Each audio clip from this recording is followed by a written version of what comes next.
সামাজিক সংগঠন ডিগনিটি বছরের বিভিন্ন সময় বিশেষ দিনগুলিকে বিভিন্ন সামাজিক অনুষ্ঠানের মধ্য দিয়ে পালিত হয়ে আসছে ডিগনিটি সামাজিক সংগঠনের মাধ্যমে। বিগত বছরের মতো এবারও তার ব্যতিক্রম ঘটেনি।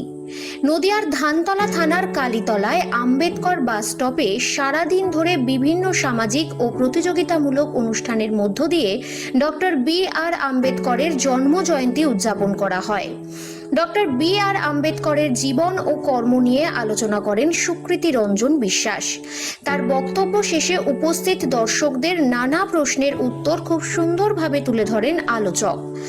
অনুষ্ঠানের শুরুতে ডক্টর বি.আর. আম্বেদকরের আবক্ষ মূর্তিতে মাল্যদান এবং পরে প্রদীপ প্রজ্বলনের মধ্য দিয়ে অনুষ্ঠানের আনুষ্ঠানিক সূচনা হয়।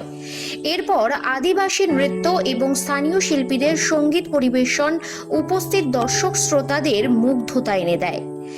পরবর্তী পর্যায়ে ছিল অঙ্কন প্রতিযোগিতা। গরমকে উপেক্ষা করে স্থানীয় ক্ষুদে সম্ভাবনাময় শিল্পীরা এই অঙ্কন প্রতিযোগিতায় অংশগ্রহণ করেন।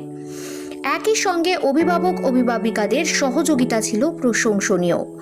অঙ্কন প্রতিযোগিতায় সর্বসাধারণ বিভাগে ডক্টর বি.আর. আম্বেদকরের প্রতিকৃতি অঙ্কন ছিল বিশেষ দৃষ্টিনন্দন। 3টি বিভাগে মোট 12 জনকে পুরস্কৃত করা হয় ডিগনিটির পক্ষ থেকে। অনুষ্ঠানে উপস্থিত অতিথি এবং ডিগনিটির কর্মকর্তাদের হাত দিয়ে পুরস্কার বিতরণের মধ্য দিয়ে অনুষ্ঠানের পরিসমাপ্তি ঘটে। সব মিলিয়ে ডিগনিটির সদস্যদের ভূমিকা ছিল প্রশংসনীয়। আমরা যে মূর্তি প্রতিষ্ঠা করেছি বাবা সাহেব আম্বেদকরের, সেই মূর্তিতে মাল্যদানের মধ্য দিয়ে আমাদের সব কাজ আজকে শুরু হয়। তারপরে এখানে আদিবাসী নৃত্য, আদিবাসী শিল্পীরা পরিবেশন করেন। তারপরে অন্যান্য সঙ্গীত পরিবেশিত হয়।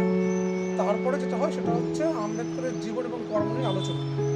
সেই আলোচনা তারপরে বক্তা তার বক্তব্য রাখেন সুকৃতি রঞ্জন বিশ্বাস।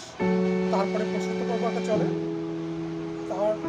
এবং সব শেষে আমাদের যেটা হয় সেটা হচ্ছে অঙ্কন প্রতিযোগিতা, যার মধ্যে বিভিন্ন ছেলেমেয়েরা অংশ নেয় এবং একটি বিভাগ ছিল আম্বেদকরের ছবি আঁকা, সেটাও হয় এবং সুজিত মণ্ডলের নেতৃত্বে সেটা পরিবেশিত হয় এবং পুরস্কার বিতরণ